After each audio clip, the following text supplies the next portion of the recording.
dissonances. And the third element is dee dee dee dee dee dee dee dee dee dee dee dee dee. 3 notes in with 2 hands. Never the same note in the 2 hands. And that goes on static, 3 static textures. And 3 spaces, sometimes simultaneously. So anyway, good piece, came from him. Without any crescendo. No crescendos. Oh no, actually there is. Oh, The low chords. well, you were young. The crescendo. I only did it once.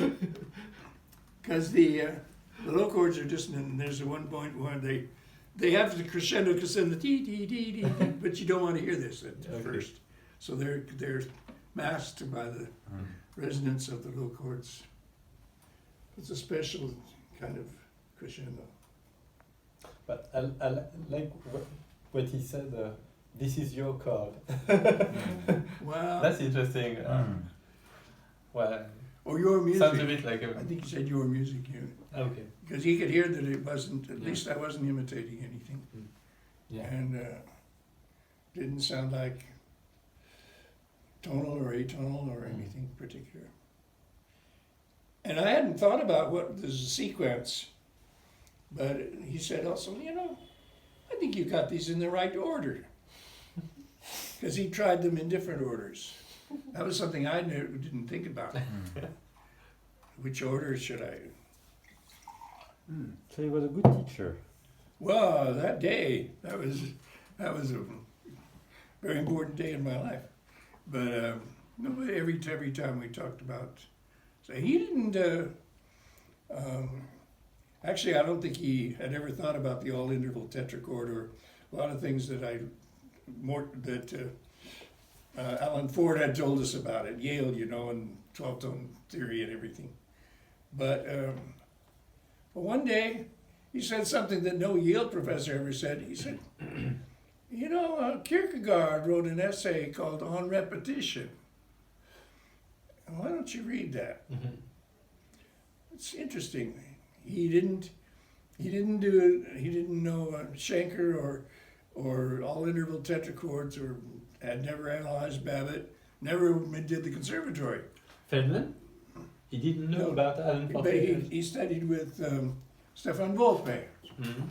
who was knew 12-tone music. Mm-hmm.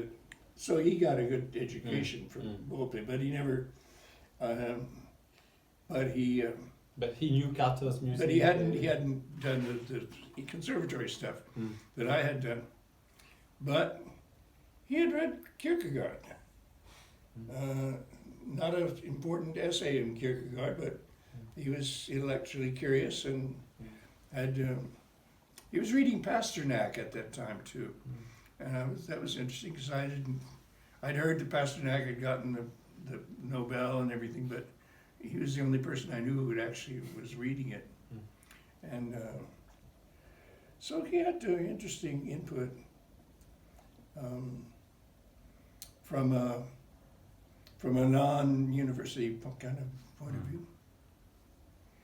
And he could tell me about his experiences with chants and performers and everything.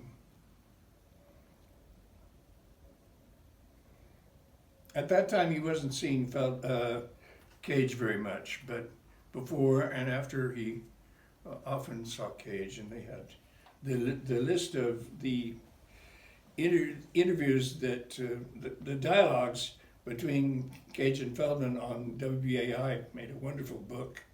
That was that's it. Have you read it? No. Oh Yeah. yeah. It's online. Oh. Yeah, probably. You can was find published the too. complete Transcript. text. What is it called? What's the radio station? WBAI. I just heard that they officially folded. Okay. It doesn't exist anymore. Right. Is that true? You don't know. You haven't been there. But it starts. They just after Varese had died, Yeah. and they both loved Varese so much, and they talk about why they liked him. But then also one dialogue begins. Hey, John, I just was at Coney Island last week, and you know, you would have loved it. They got these new radios that they call ghetto blasters. There's so much noise. It's just all the noise that you love in your music. So he was hanging on, John. How's John going to compete with that? And but John is a clever man. I can't remember what he said in response, but he had good answers. He said, because Feldman was saying that it's so bothering to walk on the beach on Coney Island because it's so noisy with all the... Yeah. He said, oh, I just imagine it's a piece from me. Right, very good. But the whole dialogue continues like nice, that. This yeah. repartee and That's very nice. two very intelligent guys. The letter from John Cage to Varese, John Cage age 15. You know that letter? I don't think so. No, I don't know that. Oh, you don't know? Do you know? No? Ah, when I believe it was for his 15th birthday, 15th birthday, John Cage's 15th birthday. His parents told him, okay, what do you want for your birthday? I want to meet Edgar Varese. And so he wrote him a letter, and Varese replied, and they had a phone call, which was, it was before the war, I think, so phone calls were, transatlantic phone calls weren't that easy.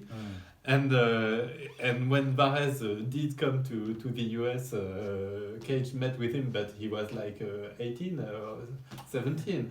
And the letter, we do have the letter he wrote when he was 15, and it's like a fan mail, and it's so moving. Wow. It's incredible. Yeah. He was very anyway.